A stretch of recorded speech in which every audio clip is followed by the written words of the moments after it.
So for our speakers today, we have Dr. Socrates Majune. He is a lecturer in the Department of Economics and Development Studies and from the University of Nairobi.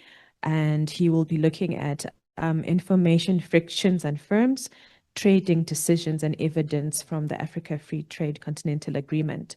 And then we're also going to have Theshaya Naidoo. She's a PhD student in law at the University of KwaZulu-Natal, and she'll be looking at inclusive or exclusive digital industrialization in the wake of the Free Trade Agreement. And then we also have Dr. Francis Marimbe. He is a consultant with Development Research Institute of Southern Africa in Pietermaritzburg. And he will be looking at the Free Trade Agreement and B-BBEE compliance, a Panacea for enhanced small business development in South Africa. Please look at all the full impressive bio in the booklet. So we'll have 15 minutes each for each speaker. And I've been told that today we'll start with online questions. They've been feeling a little bit left out, but if they aren't, we'll go in the room. So we can start with Dr. Socrates, if the presentation is ready. Okay, thank you very much for the introduction. My name is Socrates Majune from the University of Nairobi, Department of Economics and Development Studies. My co-authors are Yoande Olepade of the Federal Reserve Bank of Minneapolis, and then Maximilian, parts of the University of Michigan and also the Bank of England. So for today's presentation, we are talking about awareness of the AfCFTA among firms. That's why I just abbreviated it as information frictions and firms trading decisions, evidence about the AfCFTA. Yeah, so of course, I would like to start by acknowledging a lot of things before we go to the details. So here, this project is funded by the Private Enterprise Development in Low-Income Countries, abbreviated as PEDL. We appreciate for their support. And of course, tips for the invitation. We don't take it for granted. And then lastly, given the nature of institutions of where my colleagues working, it would be good to give some disclaimer that the results here are solely for the authors and do not represent the opinions of the organizations. So once again, the presentation is about awareness of the AfCFTA. And the idea is we need to understand that it is firms and not industries or actually countries that trade. That is what is a modern day understanding of the new trade theory. So ideally, we are interested in understanding how exactly are firms aware of the AfCFTA.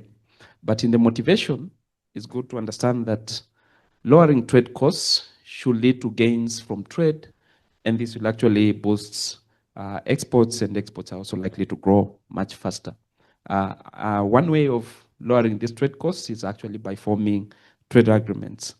But then you ask yourself, could there be a case where countries are negotiating, having trade agreements, but the people who really do the trade are not aware of it, what we are calling information frictions?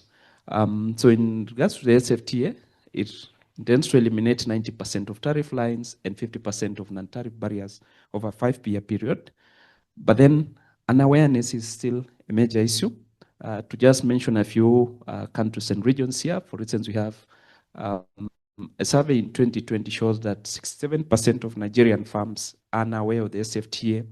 We have 75% in Ghana, and then about 80% in ESC region, that is in 2021. So this unawareness is more prevalent among medium-sized, small enterprises which employ more people in Africa and could be some of the driving forces towards this AfCFTA. So ideally what we ask here is, does it matter for them to know the information, and why is it that they are not aware of the information?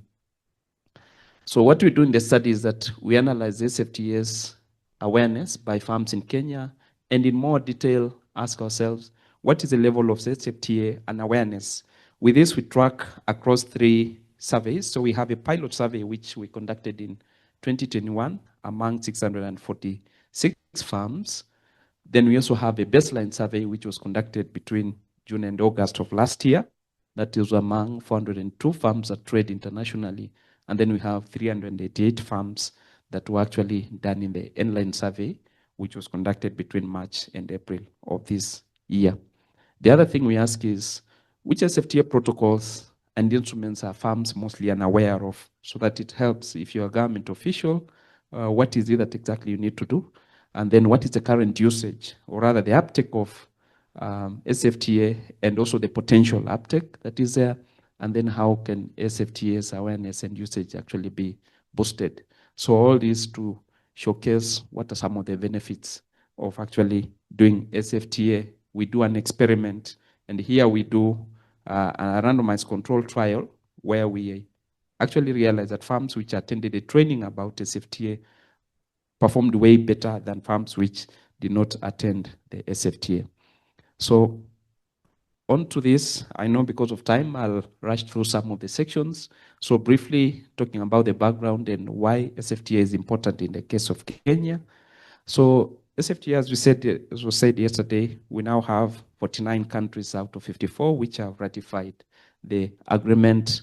And from this side here, you see that the history where it started from the launch in 2015 of the negotiations. Then we have the major signing in Kigali in 2018, and then going all the way.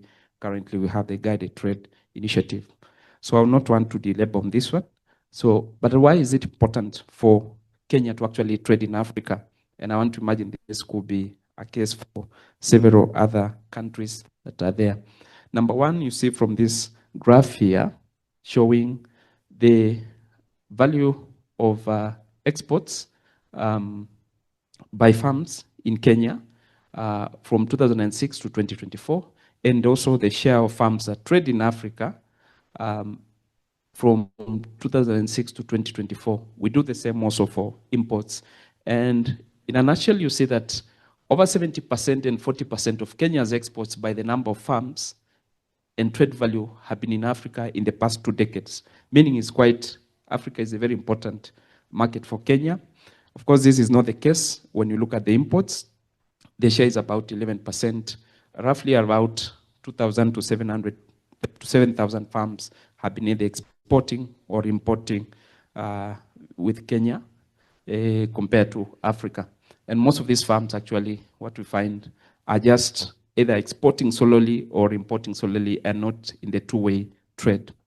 Let's then go to the real gist of what exactly the study is about, which is a methodology.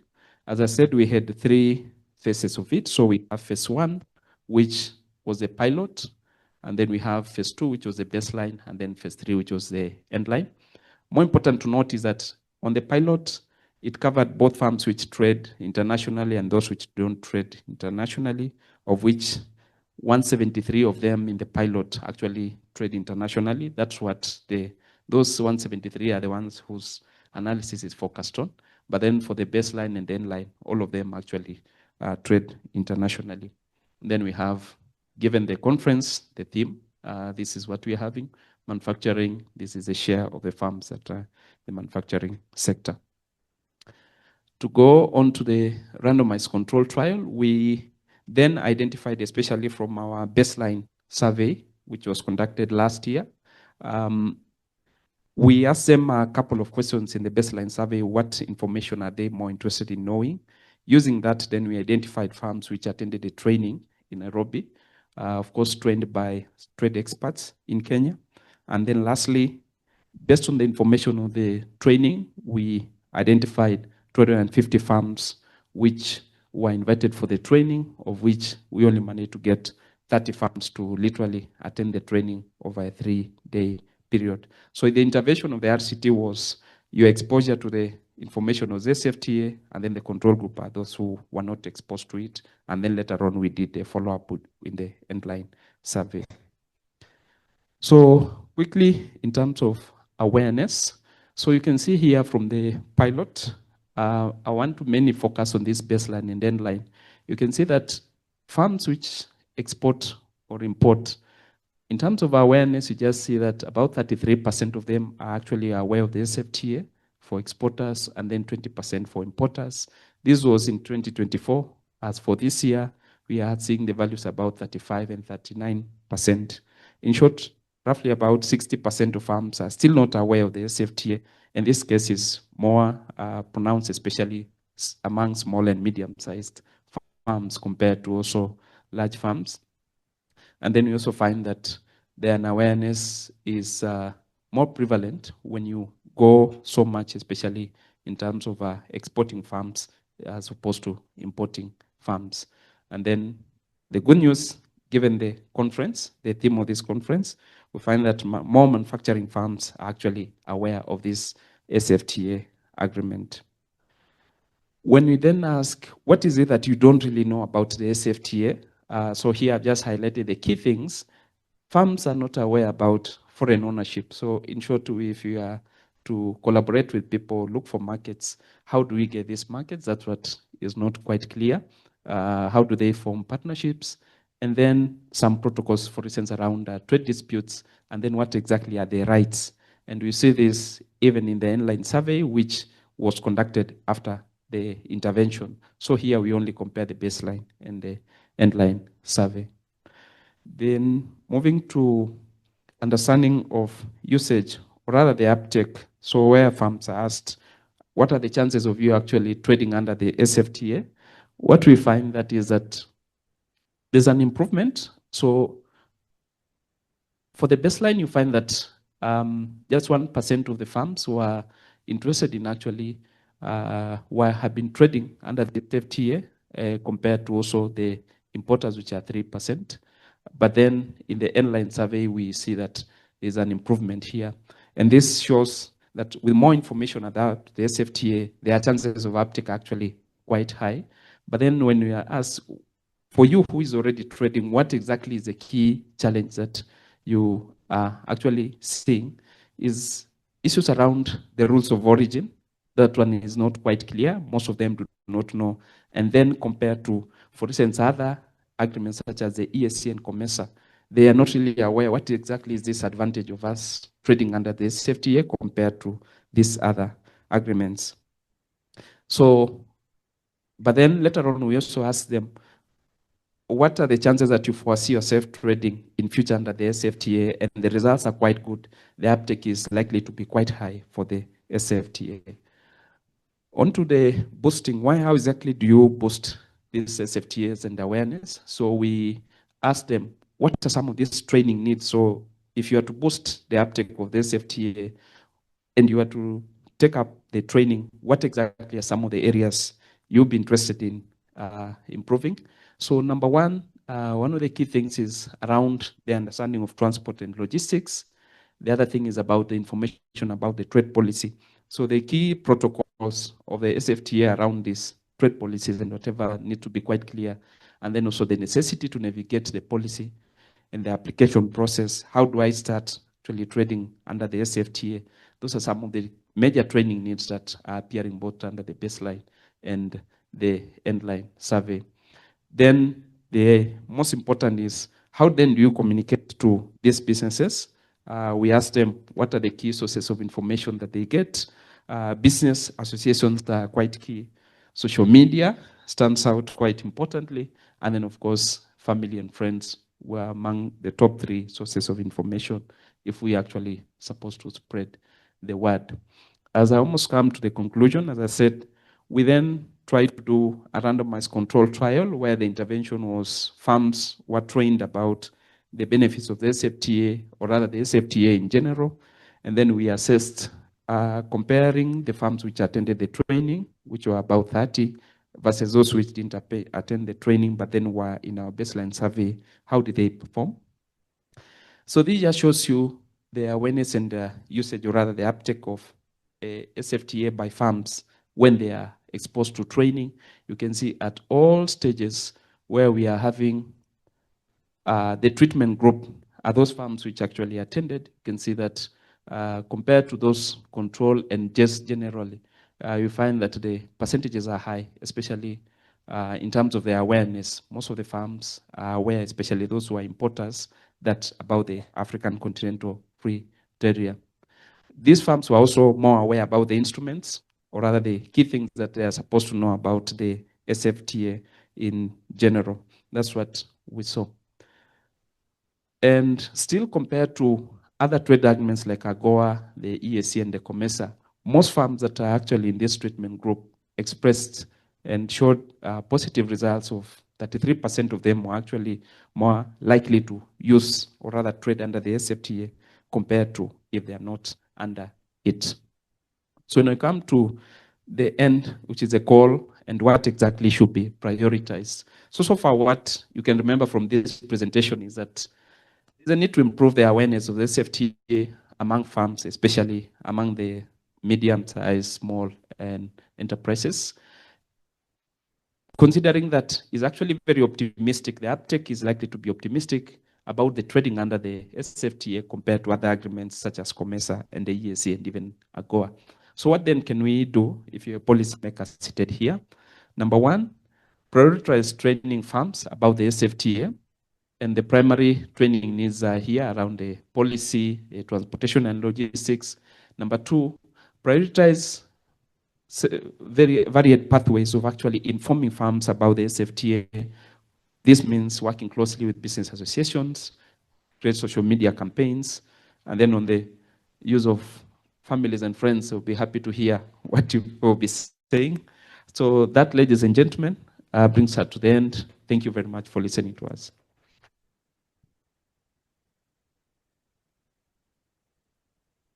Thank you very much, Dr. Socrates, an evidence-based applicable presentation. So I introduced the speakers and I forgot to introduce myself. Gillian Chigumira, I'm a senior economist at TIPS, and our next presenter is Theshaya.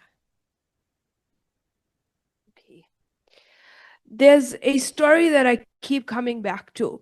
A small textile business in Malawi starts exploring digital tools to reach buyers in nearby countries. The owner signs up for online platforms, tries to navigate new payment systems, and reads up on trade rules. But soon she realizes her neighbors, businesses in South Africa or Mauritius, aren't just ahead. They are playing an entirely different game. They have fast internet, digital payment systems, government support, and buyers lined up. She has data costs, bureaucracy, and an unreliable signal. This isn't just about one entrepreneur.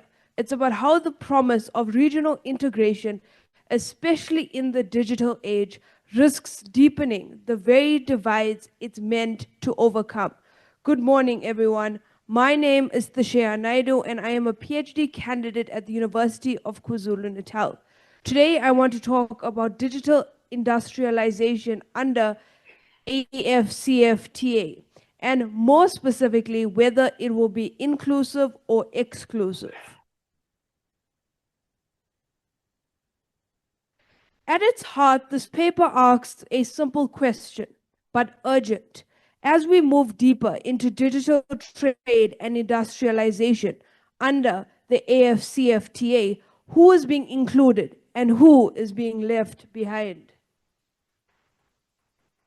Digital industrialization is more than just putting services online and is being increasingly shaped by platformatization, global data value change, and artificial intelligence. These are not neutral shifts. They decide who creates value, who captures it, and who is locked out.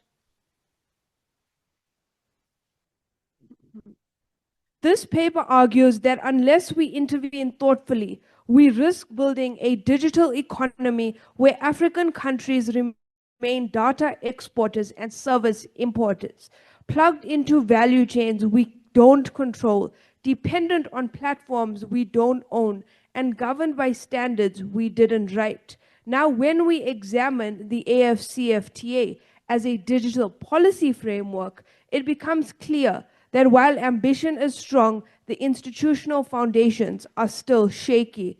There are protocols on digital trade, services, intellectual property, and data governance, but they exist in a policy environment fragmented across countries and regions. National digital strategies often diverge.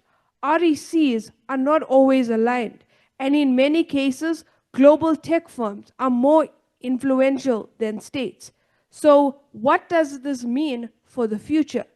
If the AfCFTA's digital protocols are treated as just another set of liberalization tools, like what we have seen at the WTO, we risk reproducing the same global asymmetries we are trying to disrupt. So let's talk about infrastructure, because this is where digital inequality becomes tangible. Through connectivity, cloud computing, and compute power, most rural areas across the continent still lack reliable 4G coverage. Less than 1% of global data center capacity is in Africa, and much of the cloud infrastructure is owned by US or Chinese firms. That's not just technical, it's actually a sovereignty issue. Because if we don't own the pipes, the servers, or the platforms, then how can we say that we own the economy? At the same time, African startups are struggling in a platform economy dominated by global giants. Winner-takes-all dynamics mean that even the most innovative local platforms are outcompeted or acquired. The labor market is also shifting. A growing share of work in informal digital labor, gig work, content moderation, or micro tasks. This work is often underpaid and invisible to regulators. But what it is positioned as is flexibility, but it is just digital casualization, because education is not keeping up either. Many skilling programs are designed for urban elites, taught in colonial languages, and exclude the majority. Without multilingual, localized systems, we risk building a narrow digital elite while the majority remain locked out. This paper explores these dynamics through 3 case studies. In South Africa, fintech is booming, but deep digital exclusion persists in townships and informal settlements. In Kenya, Nairobi's Silicon Savannah shows elite clustering, while rural areas often only access Facebook, not real digital opportunity. In Rwanda, we see a state-led model, ambitious and streamlined, but built heavily on foreign tech and financing. These case studies reveal a clear pattern. Connectivity does not automatically equal inclusion. People are being connected to systems. Sorry, I'm trying to post a photo.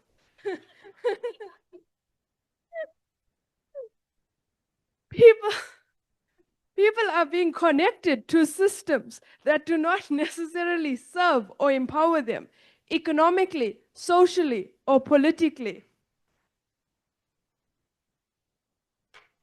None of this is inevitable. The final part of the paper sets out proposals to help us shift from extractive digitization to inclusive digital industrialization. First, we need regional digital public infrastructure. That means African-owned data centers, open source digital ID and payments, and shared cloud capacity. Relying on foreign hyperscalers or donor-driven projects deepens dependency. The more we own, the more we control. We also need coordinated approaches to data governance and taxation. Current frameworks are fragmented, weak, and often externally influenced. African states need to harmonize data protection, design a continent-wide digital service tax, and advocate for global tax rules that reflect our needs. And at the core, the foundation, education, must be prioritized. We need to move beyond coding bootcamps in English or French and design education in local languages grounded in indigenous knowledge and real community needs. We need to train young people and not just use technology, but influence it, build it, and shape it. We also need to democratize digital policy making. Too often, rules are written by consultants or elite technocrats. Civil society, academia, and local innovative need to be in the room along with traditional knowledge holders, because we cannot build a digital future without rooting it in our histories, our values, and our lived realities.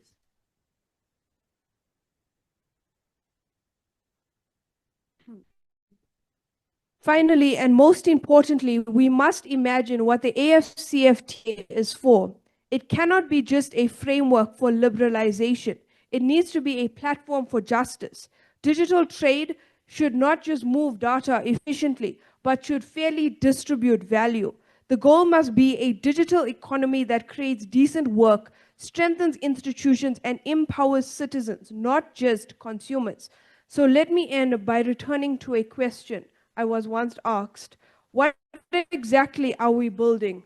The answer is still open. We can build a digital future that is equitable, inclusive, and sovereign, but only if we are bold enough to design it on our own terms. Thank you. Thank you very much, Theshaya. I think they should give you a position at the SADC Secretariat. There's a lot of exclusion happening, ownership, and I think with everything else happening with the US foreign policy, you can start seeing the implications of this. And we call upon our last speaker, Dr. Francis, to come up. Thank you.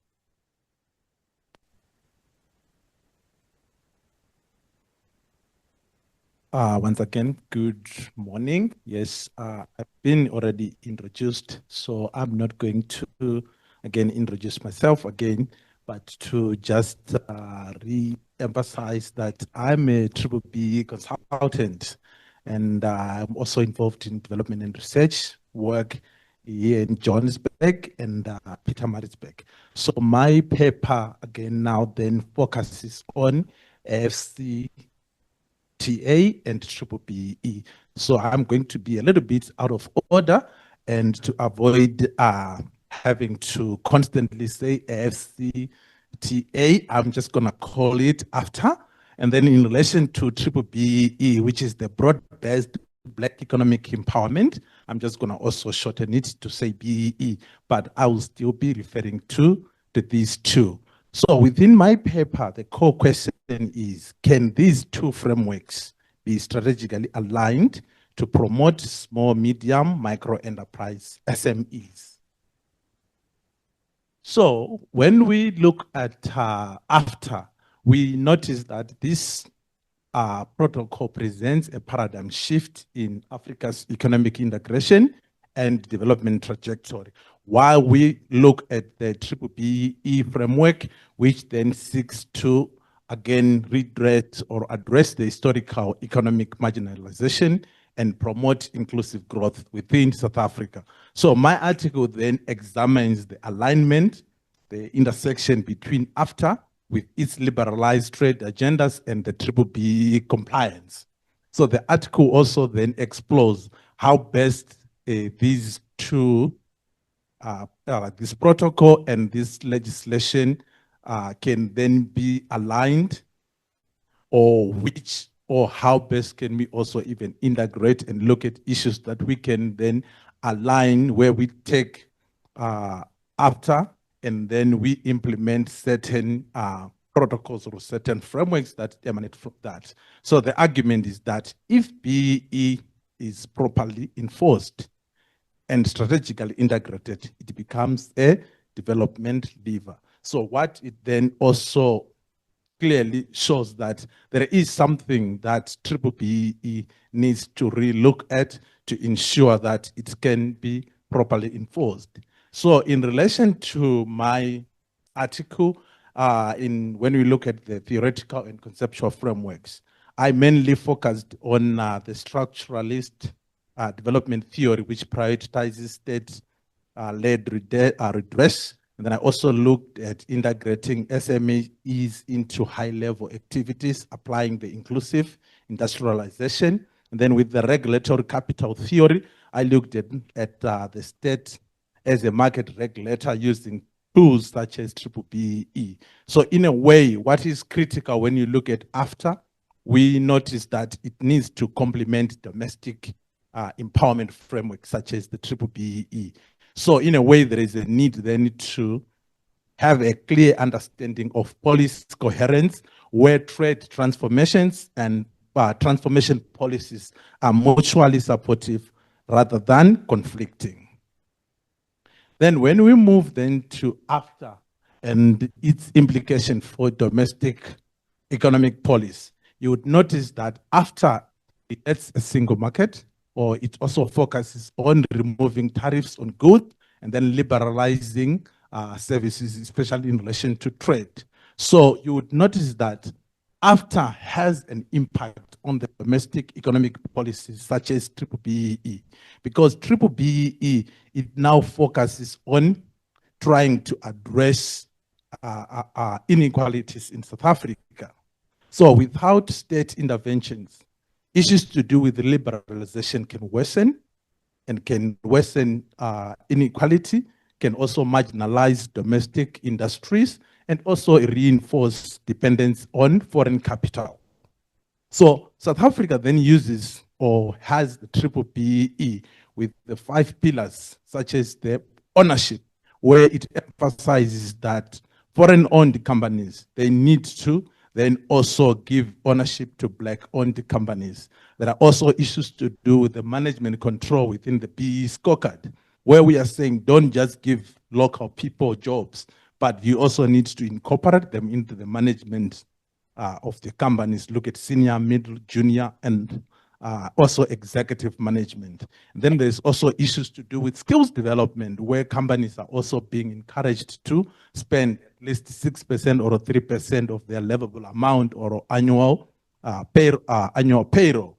This is meant to ensure that companies are now also able to help South Africans or local people to be also even gain certain skills. Then there is also an issue to do with enterprise and supplier development, where I'm also interested, where the B-BBEE now emphasizes that companies should also assist small businesses, these SMMEs, to grow, where they say spend money or spend your 1% of your net profit after tax or 2% of your net profit after tax, helping these companies to grow. So when you look at these two legislations, or when you look at AfCFTA as a protocol and B-BBEE, you would see that trade liberalization must include local initiatives that benefit the disadvantaged, the local South Africans, such that it does not become a battleground for eradicating small businesses.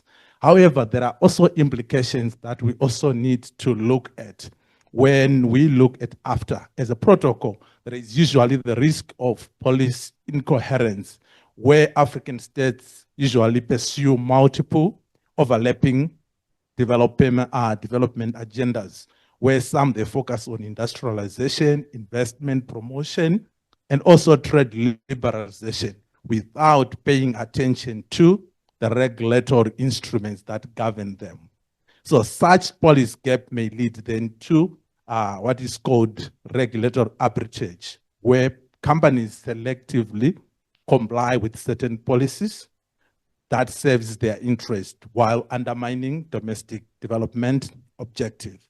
And then there is also another implication when we look at the preferential procurement policy framework, the B-BBEE in South Africa, where these two documents, they also emphasizes on giving priority to black-owned businesses or SMMEs suppliers when they are getting government contracts.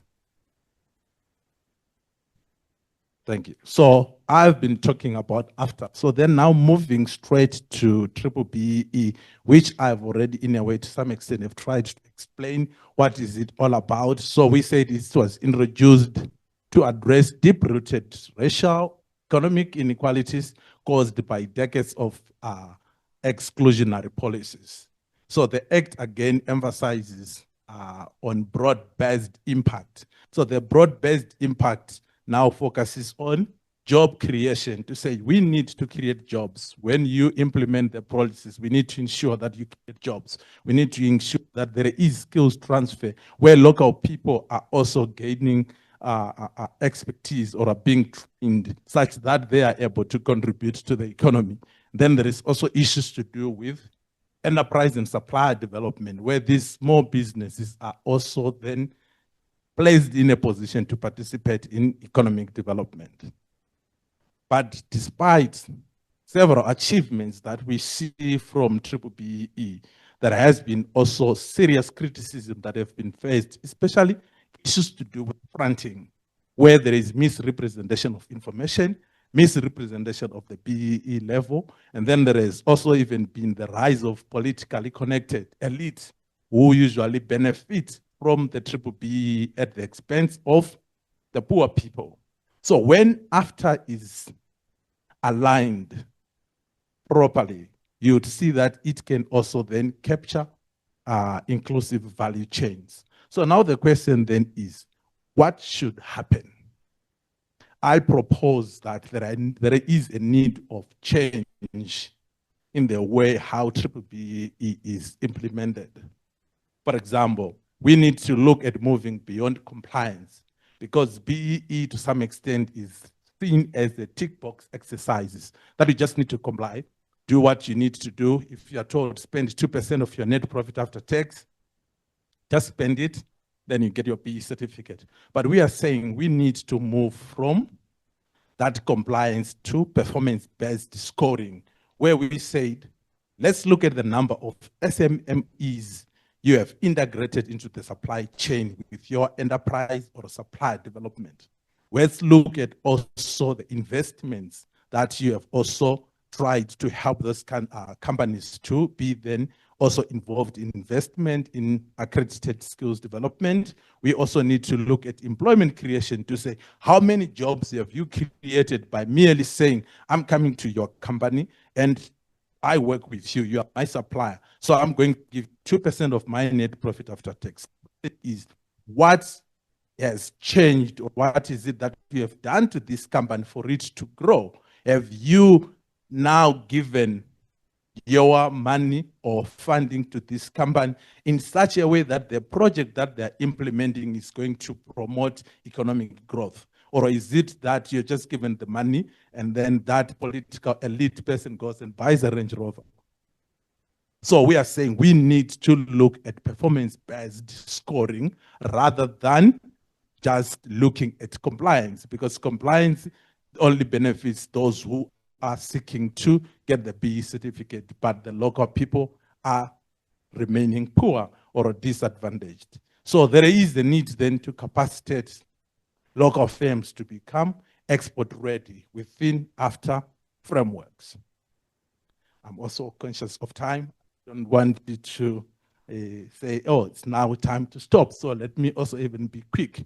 So when we look at policy misalignment, risk, and opportunities, you would notice that AfCFTA and B-BBEE, they also talk of development, economic development, but the issue is they also often diverge, where AfCFTA encourages market liberalization, and then B-BBEE is speaking about redistributive agenda.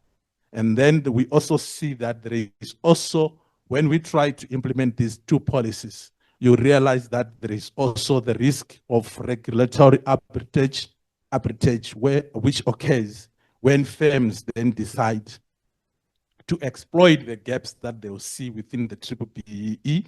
They see inconsistencies within the domestic and international policies, where they then decide to reduce their compliance. And then there is what is called the global value chain, where, for example, you look at South Africa with these policies and regulations, and then a company that wants to invest in South Africa using AfCFTA, then they would decide to say, you know what, we will open our offices in Namibia or in Swaziland or Lesotho, close by to South Africa, such that we don't comply with the local legislation and be in a position to then do business. So at the end of the day, these companies, they end up not contributing to economic development. They end up not contributing to what B-BBEE seeks to achieve.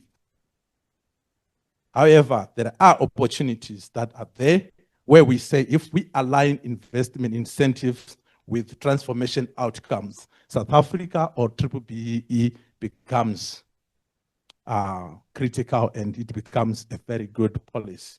So one tangible method that I again propose, or I've already proposed, is the performance-based scoring, where I'm arguing that companies should be evaluated on their long-term development contribution rather than solely doing a tick box exercise or just complying either with ownership, with skills development and other elements. So we are saying there is a need to have in place metrics such as the number of SMEs that the company would have integrated into the supply chain. We look at investment in accredited skills development and even the employment creation for the local people, such that we then say, yes, we see that this company is again promoting development, or this company is ensuring that those small companies that we have are also benefiting. I see that now I'm only left with 1 minute. So in summary, when we look at comparative studies, in as much as BE has been criticized, you'd see that there is Unilever that has also tried to integrate transformation with the regular versus the regulatory requirements. We also see that there are also companies that have also worked so hard to ensure that local companies benefit through the enterprise and supply development. For example, when you look at Ford, you look at ABSA, they are also involved in trying to empower local companies. However, we noticed that there has been criticism for limited compliance with BEE, fronting, poor labor standards, and weak supply linkages. So when you look at also companies in construction, manufacturing, they have created employment opportunities. Many local people have benefited from that. But however, you realize that some companies, they tend also to buy raw materials from their own, from their countries where they come from. That then puts South Africa at a disadvantage. Then in conclusion, I'm saying, what do we need to do? There are several recommendations that I have offered, but within that, I would just want to reiterate one which speaks about establishing a performance B-BBEE model that would then also help to ensure South Africa benefits, and especially B-BBEE remains relevant. And then also there's a need to revisit preferential policy frameworks in B-BBEE to ensure that, again, B-BBEE remains,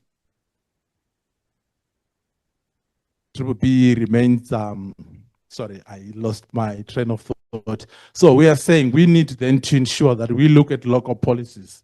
So, for example, the preferential procurement policy frameworks, and then B-BBEE, to ensure that these policies are able now then contribute to economic development, because their emphasis is on Black-owned businesses. We are saying help these Black-owned companies to be part of this framework in this part of liberalization. So we say there's a need for a balanced liberalization with transformation, and B also should be strategically implemented, not as a compliant tool, but a development lever for for inclusive industrialization. And then lastly, South Africa needs to recalibrate its policy environment to ensure that foreign market entrants make meaningful contributions to the domestic economic development. Thank you.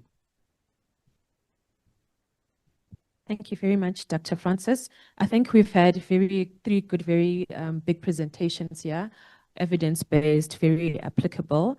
And I think what comes from this, I'm also going to use after. I get tongue twisted with the AfCFTA, but we do need an after that fosters developmental transformation, definitely. I also think that it's very important, as the three speakers have noted, to also remedy embedded historical inequality and some of the exclusionary economic policies we have, not just in South Africa, but I think across the SADC region and in Africa as well. And also just to bridge the gap on information asymmetries. You know, if you are exporting, if you are a firm, do you go to SARS and look for trade tariffs, rebates, or you go to the Department of Agriculture, if you're looking at phytosanitary standards, then do you go to IDC and IDC or DTIC if you're looking for incentives or financial instruments. So I think just bridging all of those gaps in finance and infrastructure is very important. We're going to open up for questions. I was informed to start with questions online. So far, I only have one question, and then we can engage in here. So the question I received, I think this is for Dr. Socrates. It says, how can after implementation frameworks formally recognize, oh, actually, I think it's for both of you as well, and Dr. Francis, formally recognize B-BBEE compliant youth enterprises, especially those in circular economies, for example, the green sectors, or preferred partners in cross-border procurement, and corridor infrastructure development. And this was from someone called Tulani. Oh, I see Tulani has two questions there. Oh, it's the same as above, no problem. All right, since it's one question, we'll also take some questions in the room for all three speakers. So I see the gentleman at the back and you. Thanks. Good morning, everyone. Thanks to the facilitator. I'm going to, my name is Dr. Gillian from NAFCOC. Can you hear me? Okay, I said my name is Dr. Gillian from NAFCOC. I'm going to ask this question to the three presenters because I think the question is generic in the sense that if you were talking about what is being presented is solve problems of human beings. And it seems to me that all the solutions that are presented, they seem to assume that the common ideological understanding of how the society it is structured and driven and composed. So I just want to understand then, what are the mechanisms to be put in place to ensure implementation to achieve the expected results? The point that I'm hearing all these good plans, but how are you going to ensure that it does happen? Somewhere, I understand sometimes we need to have an enforcer of certain rules. And then secondly, which is my last question, how can you ensure that these policies do actually benefit the intended beneficiaries? That is fundamental because you can have all these beauty policies, but they don't actually yield to any results. Like, for example, in South Africa, we fought for freedom, but we were more poorer than we were during the time of the struggle. Thank you very much. Thank you very much. And then we had a question from this lady and Dr. Isnas. Thank you, and good morning, if it's still morning. My name is Sebongile from Goshen. I just want to commend Theshaya, if I'm pronouncing your name correctly, for your presentation, because we conducted a study of looking into the role of infrastructure development, and we actually discovered the gravity of the digital access divide or gap in the African continent. We discovered that 31% of women and 23% of rural communities are not online. And I'm going to go for AfCFTA as well. Thank you for that.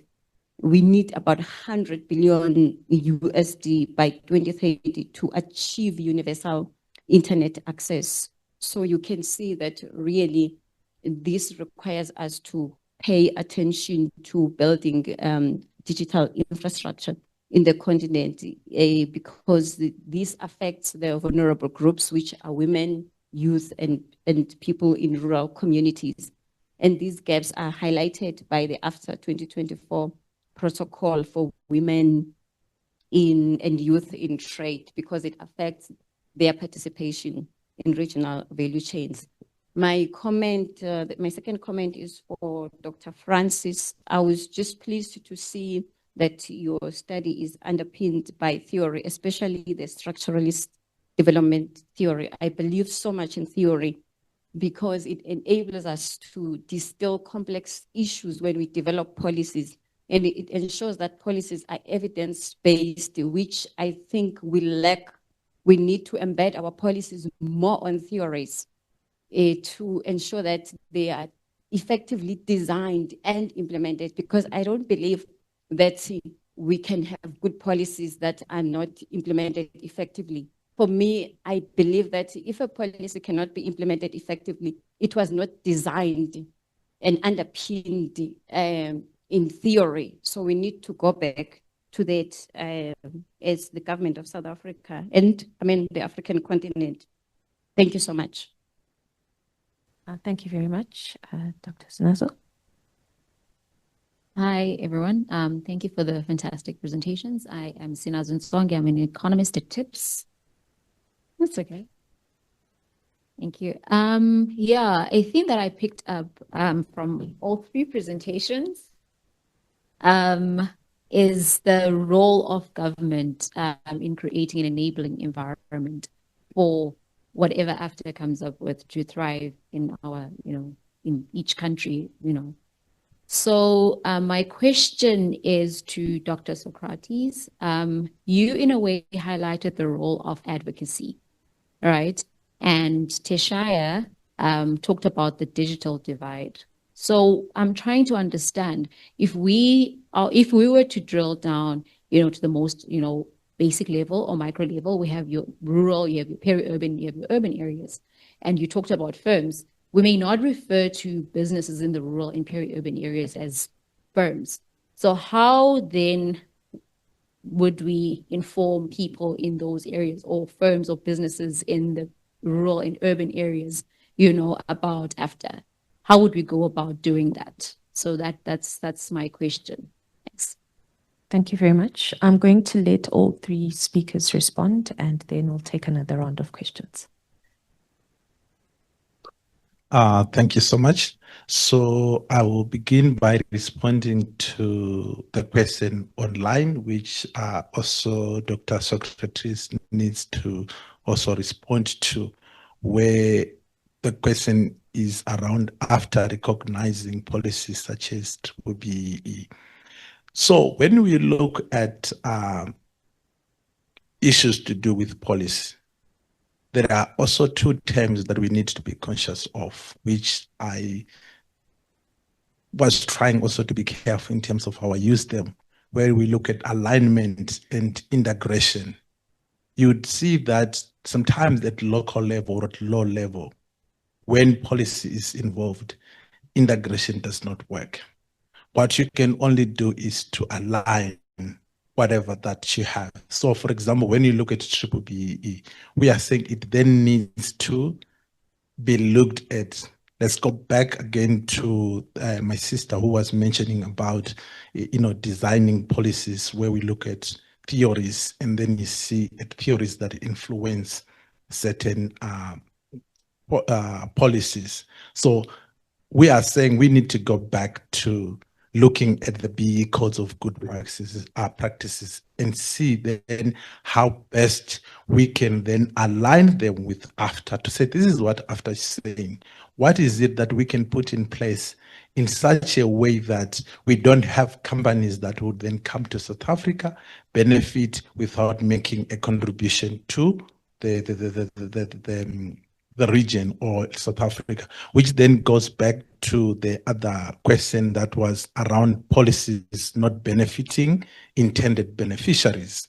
Yes, we have seen that there is fronting, there is the political elite and all that.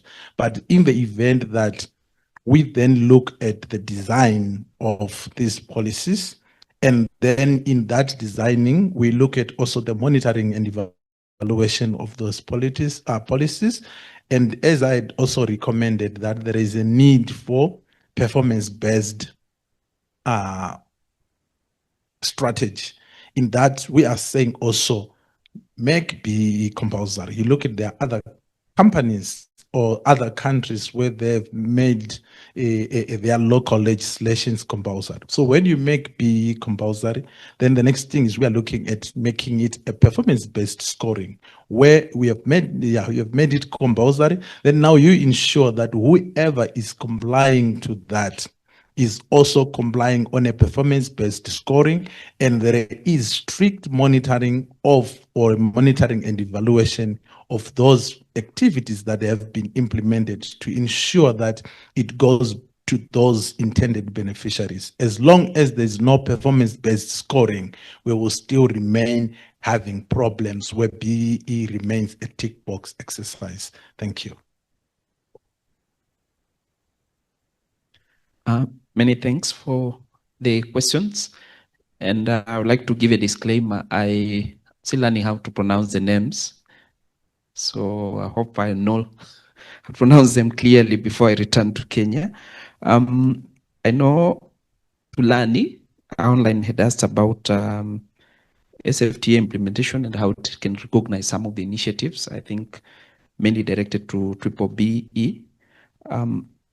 But I think linking it to the study that we did in general, what we're trying to push is at the country levels. I know there are a couple of countries which have been forming their national SFTA groups, or that is on the government side.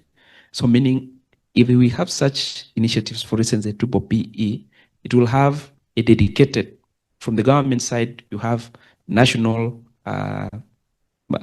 committee or something specifically dedicated to have that. And then as the results of our study showed, working closely with our business associations actually improves it. And that means that we need to have that linkage of the two. Once again, we had a question from Dr. Tulamali. Hopefully I pronounced it correctly. You are more interested in how exactly are these applicable, whatever we are talking about here.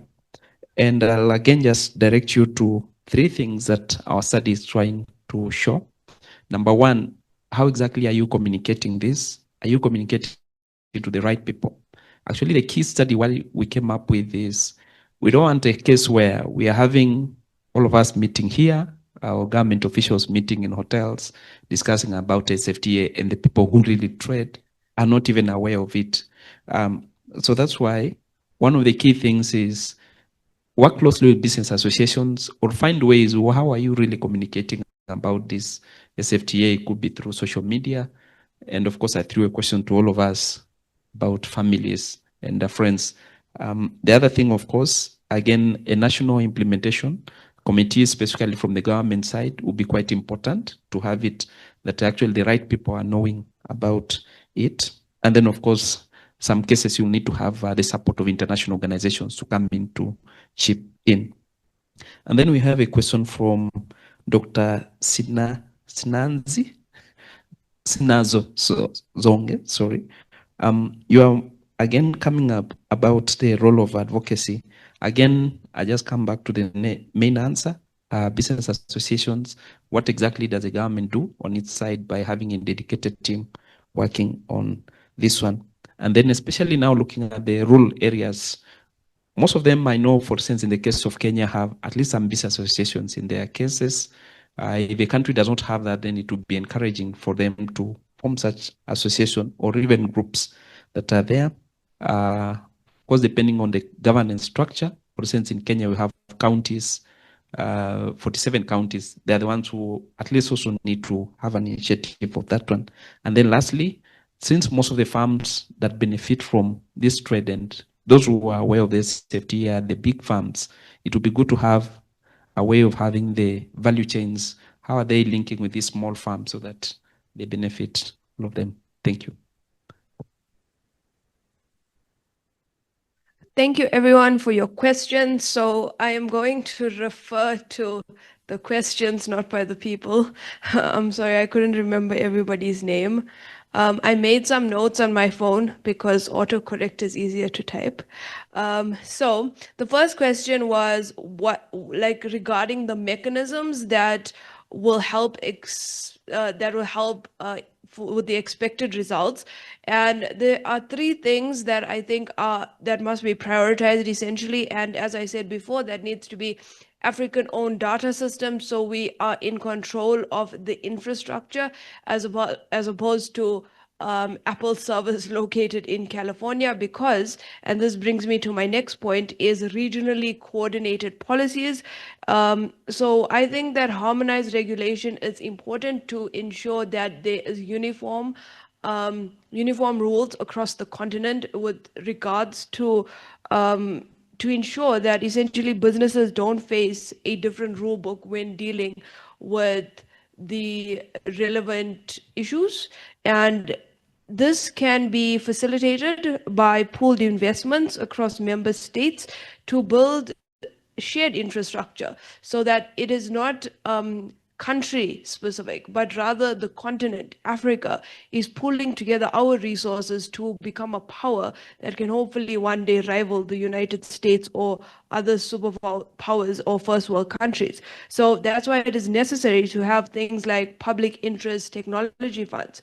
And then the issue becomes, in something that is a contention in a lot of research, is how can Africa specifically, and some countries, I can speak to South Africa, when we have issues like illiteracy, not even digital illiteracy, but illiteracy, majority of people are living below the breadline. How can we then prioritize regulations regarding technology when the majority of our people don't have something to eat? So going back to the core issue is that I think these structural interventions need to be prioritized to ensure that those who benefit from AfCFTA, I'll use AfCFTA too, those who benefit from AfCFTA are not already those who are connected and competitive, but it is universally beneficial regardless of an individual's socio-economic circumstances. So then the issue becomes, and the next question was, how do you ensure that policies benefit the intended beneficiaries? And then the question becomes, who are the intended beneficiaries? Because right now, digital policies are written in order to benefit urban entrepreneurs. So that really does, speaking to the next question, exclude informal sector, non-English speakers, and rural communities. So that's why, and I spoke a lot about this in my master's thesis, where I dealt with whether South Africa needs AI regulation. And I spoke about the necessity, and it can be applied here as well, where you speak about the need for inclusive consultation that actually integrates local communities into the policy-making process. So it doesn't just involve corporates or donors from Western nations. This is to ensure like localization of the technology that Africa is using, whether that's through language, whether it's through design, whether it's through delivery. And most importantly, in Africa, to mitigate the surveillance of our people, these tools must not be used for monitoring, and it must just be used for connectivity and impact. And the next question, sorry, I'll try and be very brief. Regarding the 31% of African women, the comment that was made there, something that really stuck with me that I'd like to comment on is the fact that we are still using, as Africa, USD valuations, because I think it really shows power imbalances, and it reinforces South Africa's, I keep saying South Africa, Africa's dependency on foreign finance, and actually implicitly ignores African economic context. Because say, for example, an infrastructure project is priced in dollars, and now what happens, it becomes more vulnerable to cultural shocks, like what we saw in Ghana and Nigeria in terms of the recent devaluations. And very briefly, the exclusion specifically to women, it is more than just an economic issue. It's a cultural and socio-economic issue, because we statistically still have one of the highest rates of child bride rates in the world. So it then points to culture more than economic.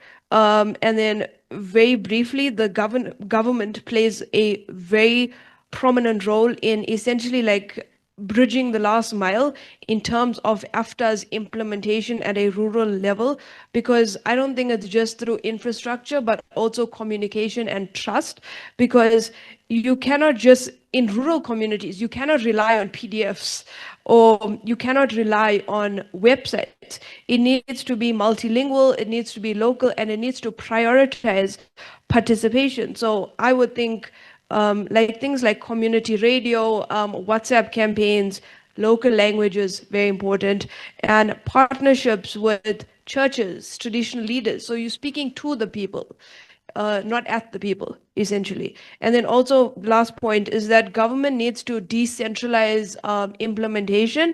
And this is to ensure that provincial and local officers are not just passive recipients, but actually play an active role in digital policy, because if people don't know that AfCFTA exists or think it doesn't affect them, then the policy is already failing. Thank you. Thank you very much. And I think one last comment was we should also incorporate this in AI somehow. Thank you to all our speakers. Can we give them a round of applause? And we have the last plenary session where we also have the former Minister of Trade and Industry. And so we're going back to this room. Thank you.